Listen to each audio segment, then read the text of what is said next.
we had our first official trio tournament and we have so much to talk about. Did Peterbot, Cold, and Booger actually last? Where is Poyo now playing, and is his trio even better than Peterbot's? I also want to talk about Mr. Savage, Mongraal, and Marius not even making the finals, and what is going on with the disaster that is the reload game mode right now. Let's talk about. Let's jump into it. Which trio is looking the best? We had our first trio cash cup. It's only opens, not yet finals, but it was absolutely stacked, and we got to see a whole bunch of brand new trios and which one was the best. And we had some switch ups right before the tournament started. A lot of big names not playing with who we thought. So some of the big names, we still had Peterbot, Cold, and Booger playing together, but we finally got the answer. Who is Poyo going to be trioing with? And it's none other than Rapid and Bolts. Now, if you don't follow competitive too much, or you don't really follow, the leaderboards as closely, you might be thinking, who or why? Why is Poyo, after one of the most dominant, if not most dominant chapters of all time, playing with Rapid and Bolts? And I'm not saying that because I don't think Rapid and Bolts are amazing, but they don't often get the respect they deserve. But in the last 9 duo tournaments, they've won 8 of them.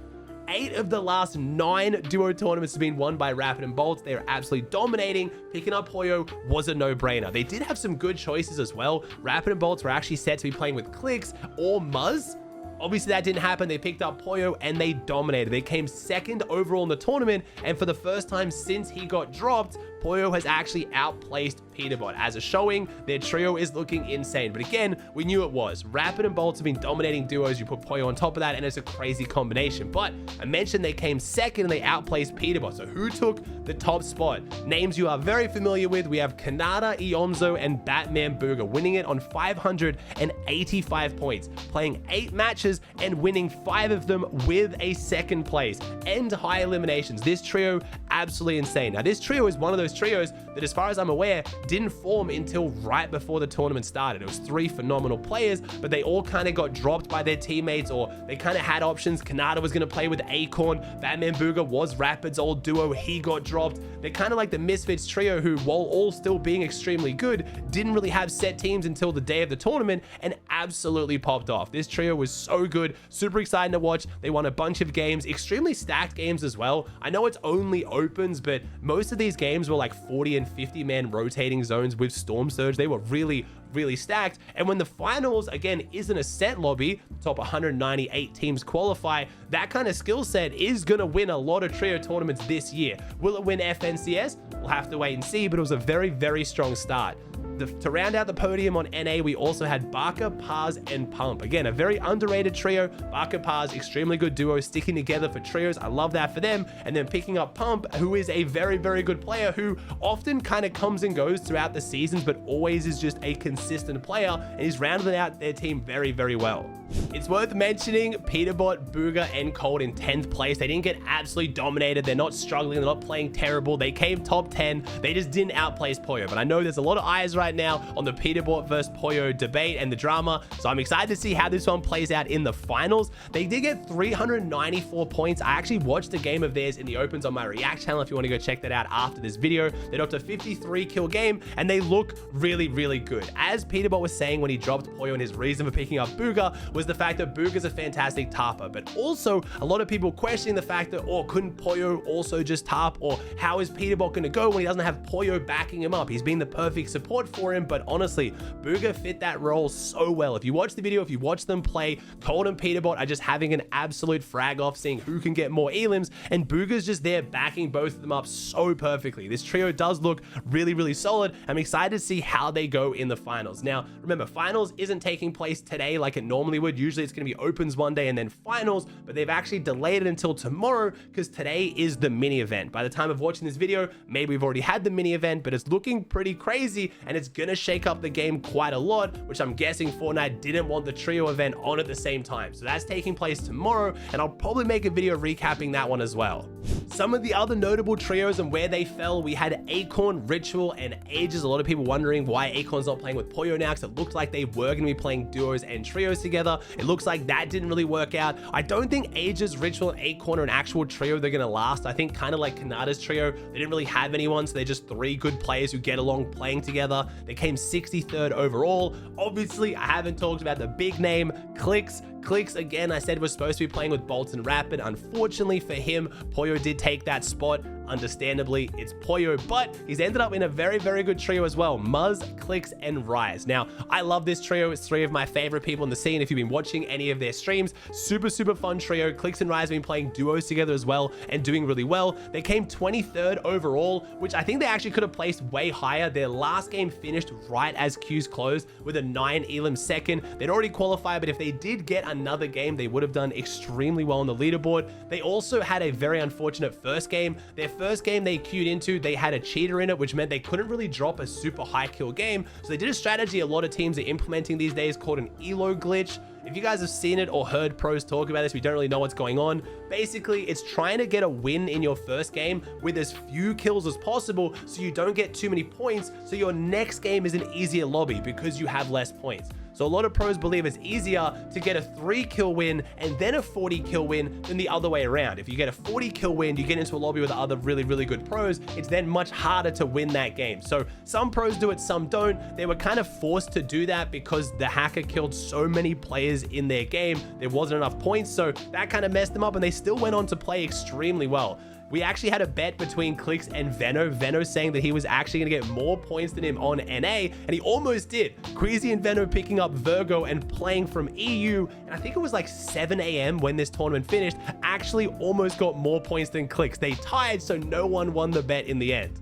Before I talk about EU, it's worth mentioning, I truly think probably at least 90, maybe even 95% of the trios I'm talking about right now don't even make it to FNCS. We don't have an FNCS next season for OG. We're almost positive of that now since they made the announcement talking about 2025 and didn't mention the OG season.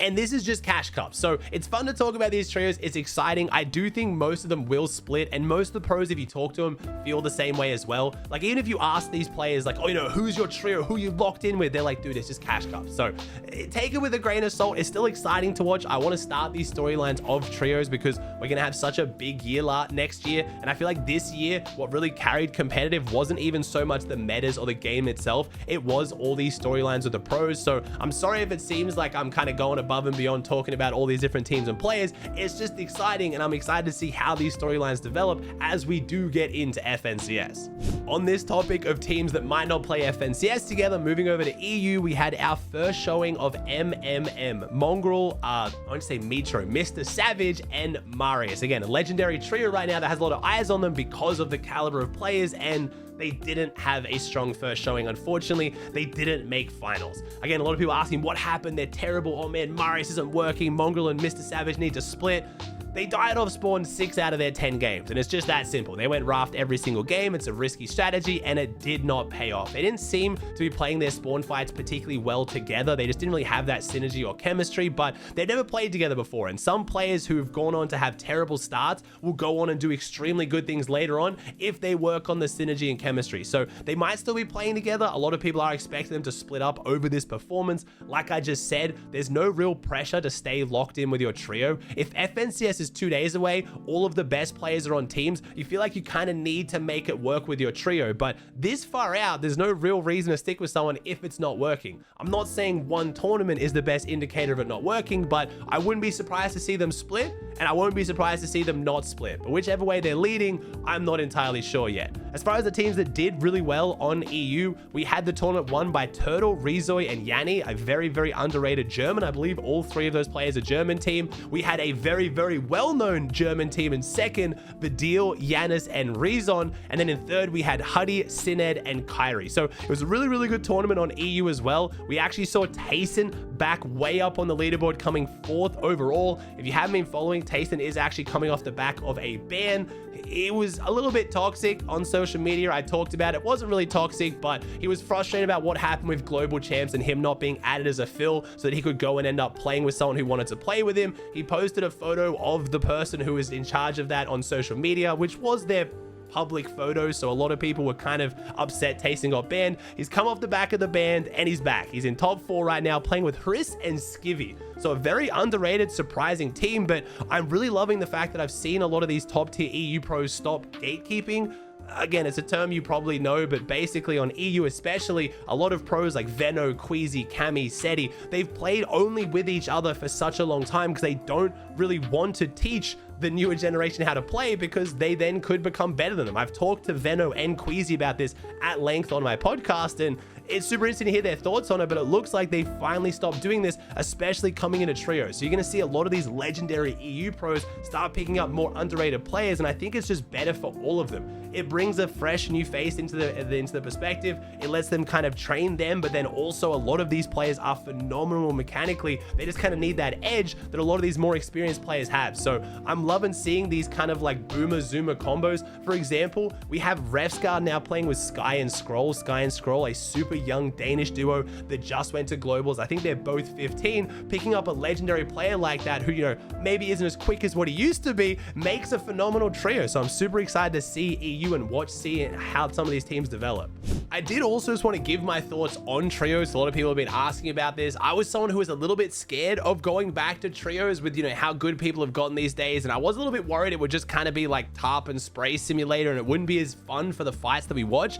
Honestly, it was extremely fun. I do have to say, I think this meta is one of the worst metas we could ever have for trios. It's still fun to watch because trios is new and it's just exciting, but when you break it down, it's actually a terrible trio meta. I think the no mobility kind of doesn't really lead to a bunch of clutch potential. The main most powerful shotgun being a gatekeeper that only has 3 bullets unless you upgrade it means you kind of have to carry it because of how much damage it puts out when you do 2-tack someone. But because of this, you never have enough bullets to actually pull off like a 1v2 or 1v3 clutch. Because the med kits are so strong and because you've now got trios, everyone can just fully tarp the end game, stack 12 med kits and give them to one player. So every single game's going to these massive heal offs. So overall, I absolutely loved watching it. I had so much fun, and I think this meta is actually terribly suited to it. So it gives me hope that pretty much any meta is only going to be more entertaining and even better for Chapter 6. So I really hope we do get some kind of chaotic mobility item. I know some people get really sad about that, but if we got some kind of, maybe not even shockwaves, I mean, I would love that, but even just launch pads, just something that lets players move super quickly and make crazy plays. Because right now, with how good everyone is with the armored walls, don't even get me started on the 18 armored walls. If you get high ground, you can just fully tarp armored walls, spray down, and it's like the freest win almost every single game. I'd love to see something that kind of breaks that up. I would even love to see some more strong items, kind of like headshot snipes, one-shot headshot snipes. I think with the new double res mechanic and being able to let go of res to hold walls and start the res, I think that kind of alleviates a lot of the frustration of being headshot sniped. If you're just running along 200 meters where you get headshot sniped, you'll get the res off. In most situations, even if it's only like 20 meters away, if you guys react quick enough, you can get the res off, or like have one player fight them off and get the res. I don't think the headshot snipe will be as punishing, but I think it'll do wonders to help with all the surge trading and all the issues we're having with players being so comfortable over peaking with their assault rifles. So things like that I think could make it so much better. But again, I don't want to be Debbie Downer. I absolutely love watching trios right now, and I kind of want to use the negatives as an example of how things can get even better than what they currently are.